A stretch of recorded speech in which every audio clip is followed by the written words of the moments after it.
Good morning everybody. हम लोग का जो टॉपिक चल रहा था वो पार्टली टैक्सेबल अलाउंस चल रहा था। पार्टली टैक्सेबल अलाउंस में मैंने आपको हाउस रेंट अलाउंस को एक्सप्लेन करा था कि हाउस रेंट अलाउंस की हम लोग टैक्सेबल और एग्जेम्प्टेड अमाउंट को किस तरीके से कैलकुलेट करते हैं। हमारा पार्टली टैक्सेबल अलाउंस में अब सेकेंड अलाउंस है एंटरटेनमेंट अलाउंस। उससे पहले जो बहुत सारे हमारे पार्टली टैक्सेबल अलाउंस थे तो उनकी तो कंडीशंस थी कि इतनी अमाउंट तक एग्जेम्प्टेड और इतनी अमाउंट तक टैक्सेबल है। लेकिन हाउस रेंट अलाउंस है, एंटरटेनमेंट अलाउंस है, इनकी हमें टैक्सेबल और एग्जेम्प्टेड अमाउंट को कैलकुलेट करना होता है और उसके कुछ प्रोविजंस हैं। तो आज मैं आपको एक्सप्लेन कर रही हूँ एंटरटेनमेंट अलाउंस। एंटरटेनमेंट अलाउंस की एग्जेम्प्टेड और टैक्सेबल अमाउंट को किस तरीके से कैलकुलेट करते हैं। ठीक है, तो मैं डाल रही हूँ entertainment allowance. Go. Partly taxable allowance. Partly taxable allowance में हमारा जो अलाउंस था नंबर सेकंड था एंटरटेनमेंट अलाउंस। एंटरटेनमेंट अलाउंस, ठीक है। तो एंटरटेनमेंट अलाउंस के में क्या निकालनी है? Calculation of exempted and taxable amount of entertainment allowance, ESMs को शॉर्ट में। जो हम ये एंटरटेनमेंट अलाउंस के एग्जेम्प्टेड या टैक्सेबल अमाउंट निकालते हैं, ये सिर्फ ओनली किसके लिए निकालते हैं? ओनली गवर्नमेंट एम्प्लॉय के लिए, ओनली गवर्नमेंट एम्प्लॉय। बाकी अगर कोई प्राइवेट एम्प्लॉय होगा तो उसके लिए एंटरटेनमेंट अलाउंस पूरा का पूरा क्या होता है? टैक्सेबल होता है। तो इसके कुछ प्रोविजंस हैं। वो प्रोविजंस क्या है? सबसे पहले जितना भी हमें एक्चुअल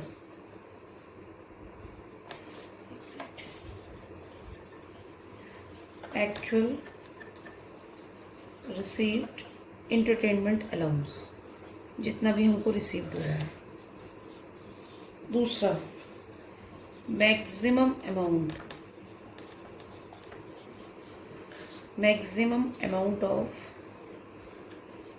एंटरटेनमेंट अलाउंस 5000, यानी जो भी एग्जेम्प्टेड अमाउंट हो सकती है एंटरटेनमेंट अलाउंस की वो 5000 से ज़्यादा नहीं हो सकती, नॉट मोर देन 5000। मैं यहाँ लिख भी देती हूँ, नॉट मोर देन 5000। और सी पॉइंट है 1/5 of basic salary. 1/5 of basic salary, basic salary का 1/5 निकाल दो, अमाउंट आ गया। इन तीनों में जो लीस्ट अमाउंट होगी, तो यहाँ हम लिखते हैं least, LEAST, least amount will be exempted. तीनों में सबसे छोटी अमाउंट जो होगी वो एग्जेम्प्टेड होगी। तो टैक्सेबल कैसे निकलेगी?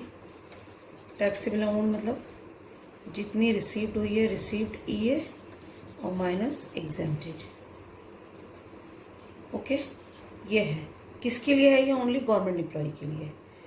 और अगर हमारे अदर्स एम्प्लॉय होते हैं, अदर्स एम्प्लॉय, तो उनके लिए क्या होगी? फुली टैक्सेबल होगी एंटरटेनमेंट अलाउंस, अदर एम्प्लॉय के लिए। ओके, ये हमारी नोटेड पॉइंट है, नोटेड पॉइंट। ओके, अब इसके भी आपके, ये हमारे क्वेश्चन का एक पॉइंट है। अब इस पॉइंट को हम लोग किस तरीके से सॉल्व करेंगे ये मैं आपको एक्सप्लेन करने जा रही हूँ। ठीक है, जहाँ तक मैंने आपको समझाया ये समझ में आ गया होगा। एक बार रिपीट कर देती हूँ कि पार्टली टैक्सेबल अलाउंस में सब सेकंड अलाउंस है हमारा एंटरटेनमेंट अलाउंस, और एंटरटेनमेंट अलाउंस की हम टैक्सेबल या एग्जेम्प्टेड अमाउंट निकाल रहे हैं। तो इसके प्रोविजंस क्या है? सबसे पहले actual received entertainment allowance, maximum amount of entertainments not more than 5000, ये रूल में है। और जितनी भी हमारी बेसिक सैलरी है उसका 1/5। तीनों में जो लीस्ट अमाउंट होगी वो हमारी क्या होगी? एग्जेम्प्टेड होगी। ओके, और टैक्सेबल कितनी होगी? रिसीव में से एग्जेम्प्टेड को माइनस करो तो टैक्सेबल अमाउंट आ जाएगी। अदर एम्प्लॉय के लिए फुली टैक्सेबल होती है एंटरटेनमेंट अलाउंस। ठीक है, क्लियर है? अब मैं इसका क्वेश्चन कराने जा रही हूँ आपको, देखते हैं।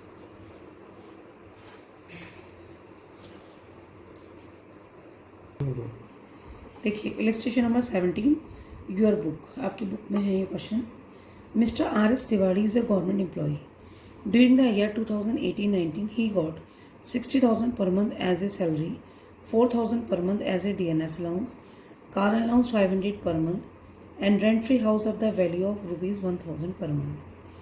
He was also given entertainment allowance of 400 per month, with effect from 1st January 2014, when he was promoted, and that he did not spend any amount out of this for officially purposes.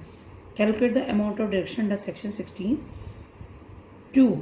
अब ये कह रहा है कि entertainment allowance मिल रहा है। देखो इसी तरीके से हमारा सैलरी हेड का क्वेश्चन बनेगा जैसे ये है, लेकिन अभी हमें यहाँ पे कौन सा पॉइंट निकालना है, entertainment allowance. Entertainment allowance 400 rupees per month निकला है और ये गवर्नमेंट एम्प्लॉई है।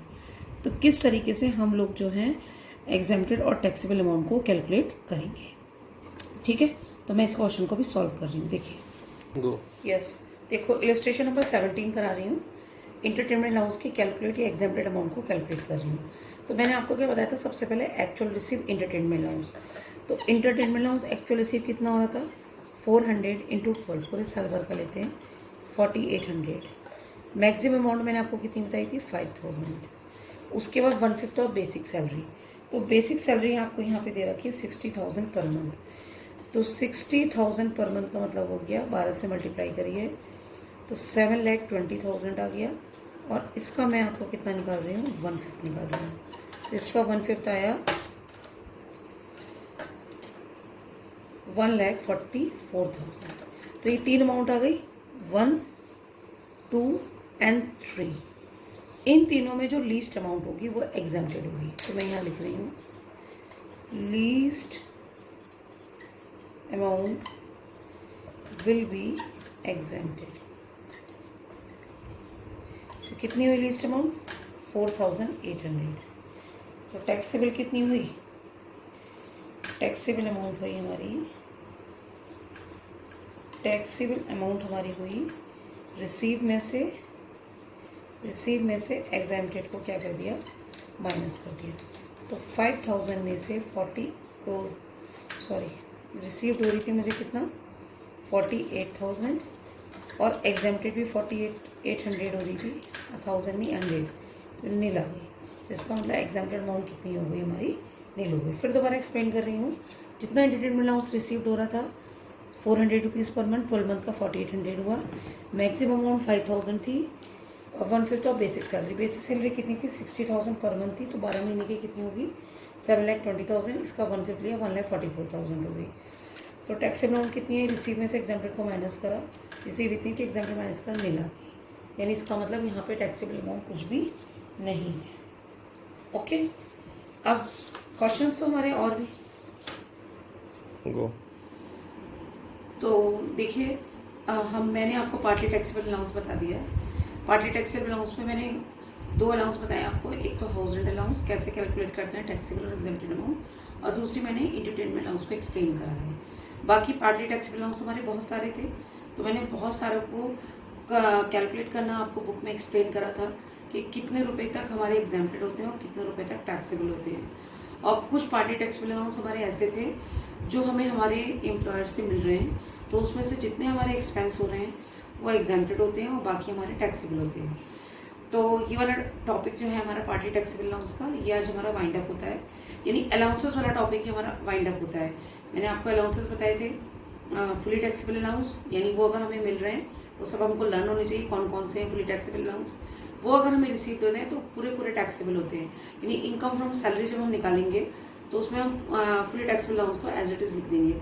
पार्टली टैक्सेबल मैंने एक्सप्लेन करना सिखा दिया है, कुछ के पॉइंट्स हैं और कुछ को कैलकुलेट करना मैंने आपको सिखा दिया। और तीसरे होते हैं हमारे फुली एग्जेम्प्टेड। फुली एग्जेम्प्टेड में अगर हमें कोई भी अलाउंस रिसीव हो रहा है तो कुछ नहीं करना है, सिर्फ इनकम फ्रॉम सैलरी में एग्जेम्प्टेड लिख देना है, यानी उस पर टैक्स पे करना ही नहीं है।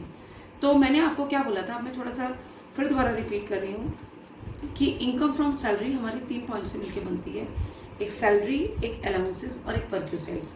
तो अलाउंसेस एक्सप्लेन हो गया है, 3 टाइप के अलाउंसेस होते हैं। अब मैं आपको एक्सप्लेन करने जाऊँगी परक्यूसाइड्स, ठीक है।